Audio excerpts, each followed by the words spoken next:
Hello everyone, you are watching Growth Well. मैं अनु शर्मा स्वागत करती हूँ आप सभी का आज की वीडियो में। दोस्तों, मैं एक कॉन्सेप्ट पर बात कर रही हूँ और मेरा वो जो कॉन्सेप्ट है वो है डायरेक्ट सेलिंग। दोस्तों, डायरेक्ट सेलिंग का कल मेरे पास क्वेश्चन आया था कि डायरेक्ट सेलिंग क्या है, और किसी ने पूछा था कि ये कैसे काम करता है, और किसी ने पूछा कि इसका क्या उद्देश्य है, और किसी ने पूछा ये करना क्यों चाहिए। तो आज आप इन सभी जितने सवाल है आप लोगों के, इनके मैं आपको आंसर करूंगी। तो आप लोग बने रहना मेरे साथ वीडियो में और पूरी वीडियो देखना। तो सबसे पहले बात करते हैं डायरेक्ट सेलिंग क्या है। तो दोस्तों, डायरेक्ट सेलिंग मार्केटिंग का एक ऐसा तरीका है जिसमें प्रोडक्ट या सर्विसेज डायरेक्ट कस्टमर तक पहुंचाया जाता है, बिना किसी मिडलमैन के, यानी कि बीच वाली कोई नहीं होगा, सीधा सीधा आप तक पहुंचाया जाएगा। उसको हम डायरेक्ट सेलिंग कहेंगे, यानी कि जो सामान है जहां कंपनी में बना वहां से आप तक सीधा आया, उसको हम क्या कहेंगे, डायरेक्ट सेलिंग। तो चलो अब बात करेंगे कि ये काम कैसे करता है। दोस्तों, डायरेक्ट सेलिंग कैसे काम करता है, इसको समझने के लिए हमें पहले ट्रेडिशनल मार्केट को समझना होगा कि ट्रेडिशनल मार्केटिंग कैसे काम करता है। तो उसके लिए दोस्तों हम एक एग्जाम्पल लेते हैं। हम लक्स साबुन का एग्जाम्पल ही ले लेते हैं, जो कि यूनिलीवर कंपनी बनाती है। ये कंपनी इंग्लैंड की है।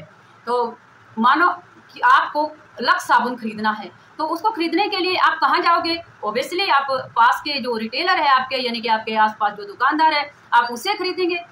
तो अब वो तो उसको घर पे तो बनाएगा नहीं, तो कहीं ना कहीं से वो लेके आया होगा। तो दोस्तों, वो किससे लेके आता है? वो होलसेलर से लेकर के आता है। अभी होलसेलर भी घर पर इसको बनाएगा नहीं, होलसेलर भी कहीं ना कहीं से लेके आता है। तो जो होलसेलर है वो इसको डिस्ट्रीब्यूटर से लेकर के आता है। अब डिस्ट्रीब्यूटर कहाँ से लाता है? घर पर तो नहीं बनाएगा, तो वो लेके आता है सीधा मैन्युफैक्चरर से, यानी कि कंपनी से जहाँ ये चीज बनी है, ये हमारा साबुन बना है।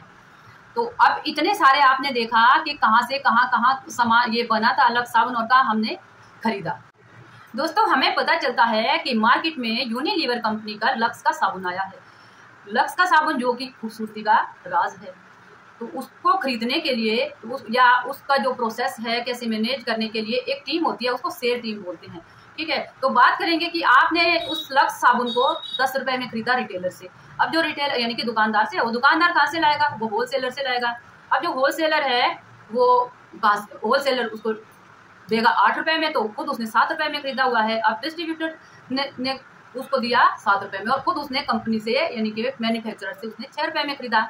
ठीक है, और उसकी लागत कितनी थी? 4 रुपए। अब जो 6 और 4 के बीच का मार्जिन है वो कंपनी एडवर्टीजमेंट और जो ये सेल टीम होती है इस पर खर्च कर देता है। अभी सारा का सारा आप एक हैरान करने वाला मेरे से आंकड़ा सुनेंगे कि मान लो, आपको जानते हैं कि हमारे देश में 60 करोड़ से ज्यादा महिलाएं हैं। तो अगर मान लो 1 करोड़ महिलाओं ने लक्स साबुन खरीदा, तो कितने, एक दिन की बात है ये, केवल एक दिन की बात है। एक दिन में महिलाओं ने 1 करोड़ महिलाओं ने खरीदा, तो कितने का हो गया? 1 करोड़ का, यानी कि 10 करोड़ का। अब 10 करोड़ में उन्होंने खरीदा। अगर आप महीने की बात करेंगे तो महीने में ये बहुत ज्यादा होगा। अब जो जिसकी लागत ही 4 करोड़ है और वो 10 करोड़ में बिक गया। अब जो ये बीच का पैसा था ये कहाँ है? ये मिडलमैन के बीच में बट गया।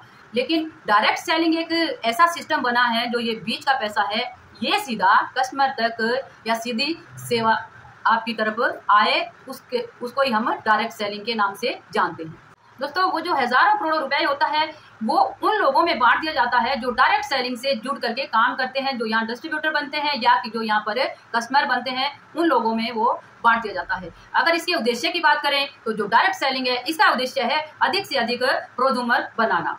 तो अब प्रोज्यूमर होता क्या है? प्रोज्यूमर एक ऐसा व्यक्ति होता है जो ऊर्जा भी अपनी व्यय करता है, और जिस पर उसने ऊर्जा व्यय की है उसका वो यूज भी खुद ही करता है। तो अब इसका हम एक उदाहरण समझते हैं कि आपने एक फिल्म देखी, फिल्म आपको अच्छी लगी, आपने आकर के अपने दोस्तों को बताया कि उसके बदले में आपको क्या मिला, उन्होंने कुछ नहीं दिया। अगर इसके बदले में आपको पैसे मिले तो कैसा रहे? दोस्तों, बस यही हमारा डायरेक्ट सेलिंग है। इसे बताने को ही यहाँ से आपको पैसे इसी के ही मिलेंगे। तो अब इसका जो फायदा है डायरेक्ट सेलिंग का, सबसे बड़ा फायदा ये है कि ये बहुत कम लागत में शुरू होता है।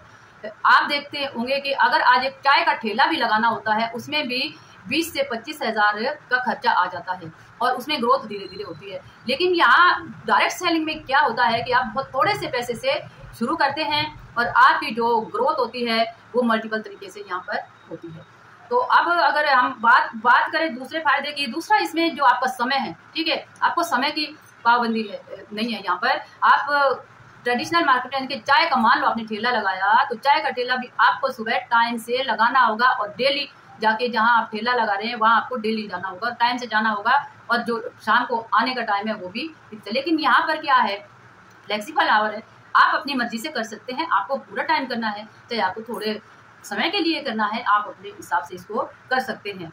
और यहाँ पर ये मतलब एक यहाँ पर आपको ट्रेनिंग भी आपको फ्री में मिल रही है। अगर और बात करूँ, ये बिजनेस सिर्फ और सिर्फ आप यूँ नहीं है कि आप जो या ट्रेडिशनल कर रहे हैं, मान लो आपका चाय का ठेला है कि आपने वो जहाँ लगाया है आपका बिजनेस वहीं चल रहा है, चाय का ठेला आपका वहीं चल रहा है, लेकिन ये इसकी कोई सीमा नहीं है। आप इसको एक राज्य में एक डिस्ट्रिक्ट में चला सकते हैं, एक राज्य में चला सकते हैं, पूरे देश में चला सकते हैं, विदेशों में चला सकते हैं, इसकी कोई भी सीमा नहीं है। और इसमें आप जैसे भी मतलब कि महंगाई की मार इसको नहीं झेलनी पड़ती। आपका जो दूसरा आप ट्रेडिशनल मार्केट में काम करते हैं उसमें महंगाई की मार भी होती है, इसमें आपको कोई महंगाई की मार नहीं लगती है।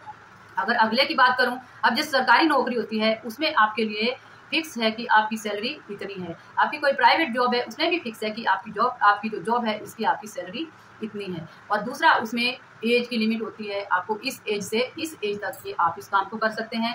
यहाँ एज की लिमिट नहीं है, बस आपको 18+ के हो जाने चाहिए। उसके बाद आपकी कोई भी उम्र हो, चाहे आप 100 साल के हो, फिर भी आप इस बिजनेस को कर सकते हैं। और आप जो जॉब करते हैं उसके जब तक आप कमा रहे हैं तब तक ही आपको अर्निंग आ रही है। लेकिन यहाँ से क्या होता है, आप जब काम नहीं भी कर रहे हैं फिर भी आपको अर्निंग आ रही है, आपको अर्निंग आती रहेगी। आपके बाद जो अर्निंग है वो आपके बच्चों को भी आती रहेगी। लेकिन जो आप ट्रेडिशनल मार्केट में काम कर रहे हैं वहाँ से आपको ऐसी कोई अर्निंग नहीं आएगी। तो उम्मीद है दोस्तों आपको आपके सवालों के जवाब मिल गए होंगे, और उम्मीद करती हूँ आपको मेरी ये वीडियो पसंद आएगी। यदि वीडियो मेरी पसंद आ जाए तो इसको लाइक कर देना, शेयर कर देना, कमेंट कर देना, और अच्छा लगे तो मेरे चैनल को भी सब्सक्राइब कर देना। दोस्तों आज बस इतना ही, मिलेंगे कल एक और वीडियो के साथ। तब तक के लिए आप स्वस्थ रहें, मस्त रहें, अपना और अपनों का ध्यान रखते रहें। नमस्कार, जय हिंद, जय भारत।